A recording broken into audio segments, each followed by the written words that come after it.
Mag-study na pud ta na atay duha ka sentences diri nga puro present tense. Pero nganong ang isa lahi, nganong ang isa lahi atong basahon. She lives in London.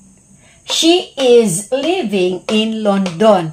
Unsa may diferensya ana? Nganong she lives ang isa, nganong she is living ang isa. Tan-aw nato.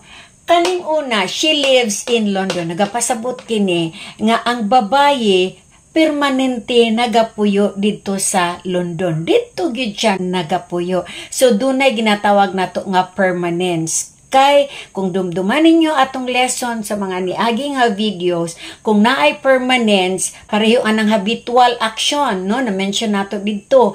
Kung dunay habitual action, ibig sabihin pirmi niya nga gihimo.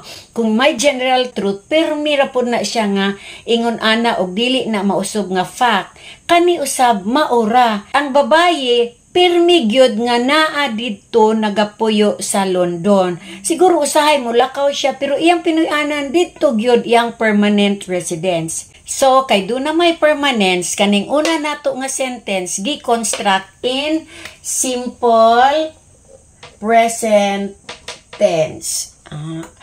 Mauna nga she singular na is. Unsa may diferensya ani? She is living in London.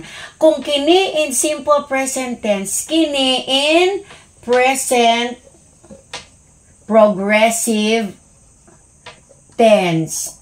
Unsa man ang present progressive tense?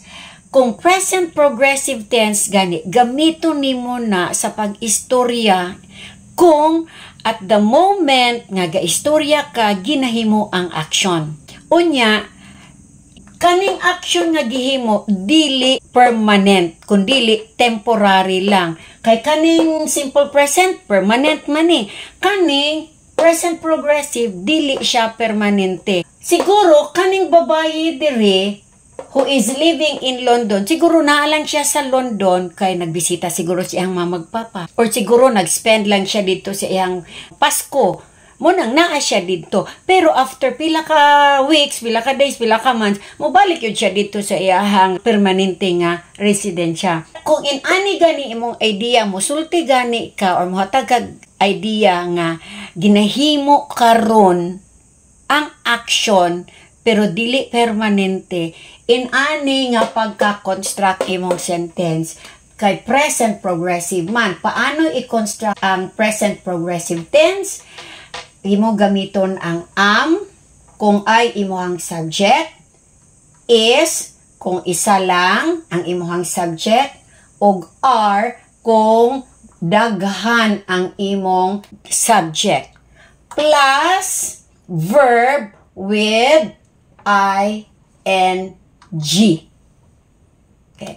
Ini, she, isa lang man, so is. Ang iyahang verb is live plus ing, mahimong she is living. Muna, she is living in London. For example, daghan ni sila. So, they, kay daghan man, i-are ni mo na. They are living in London. For example, karon nga moment, nagkatawa sila, bali nilang katawa. Okay, so imo ingnon nga, they are laughing.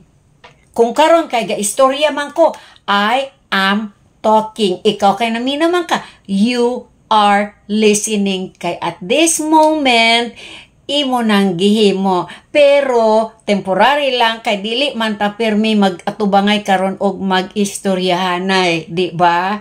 So, I hope nasabtan ninyo.